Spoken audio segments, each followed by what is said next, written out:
On a axé le programme Cours en Liberté sur un thème qui est un genre en fait, alors qu'habituellement on choisit un thème plus généraliste. Donc c'est un genre, l'animation, mais on a mis un S quand même, parce qu'on considérait que que nous voulions montrer des films de différentes factures qui étaient faits sous différentes techniques d'animation. Et puis balayer plus d'un siècle de cinéma différent et expérimental à travers ce genre. Chez les précurseurs du cinéma expérimental et du cinéma tout court, dans les années 10 et 20, c'était surtout un travail plastique, donc abstrait.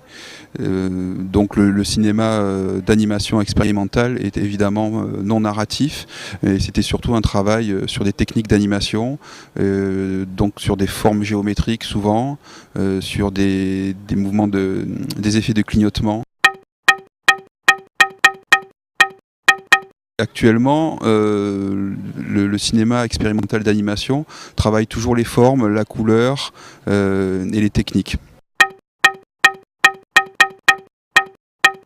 Regarder des films expérimentaux, en fait je suis sur deux niveaux. Je suis dans le film, et puis des fois le film me fait décoller, je plane, je suis au-dessus du film en fait. Ça évoque des choses dans ma tête, ça fait voyager mon cerveau en fait.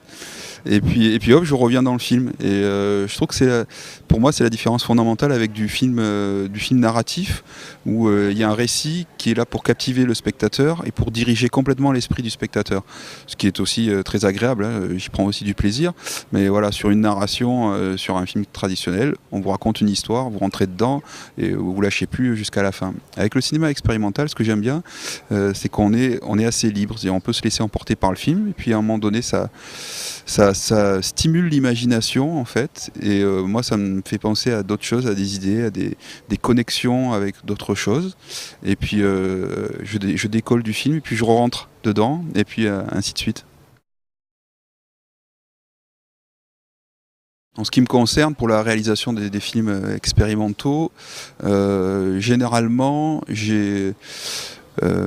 donc j'ai pas de trame narrative, j'ai pas de scénario, mais par contre j'ai une idée assez précise de ce que je veux faire plastiquement, et disons que j'ai un but à atteindre, je sais vers quoi je veux aller, vers quelle émotion je veux aller, et puis je pars d'un matériau, image et son, que je travaille.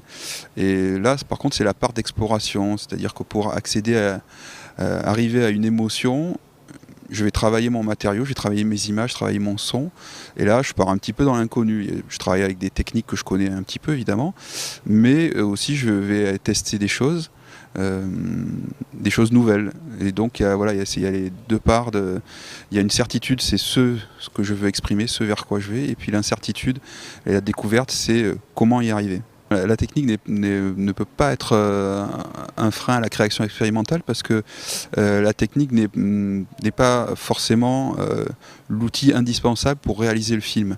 Par contre, la réalisation du film peut amener à la création d'une technique. J'ai pas peur que le spectateur ne s'y retrouve pas, mais parce que je sais que de toute façon, sur un panel de spectateurs, il y en a forcément une partie qui va pas adhérer à ce que je fais, ou qui vont pas rentrer dans mon univers. Après évidemment c'est toujours décevant de se dire que le spectateur n'a pas saisi l'intention du film.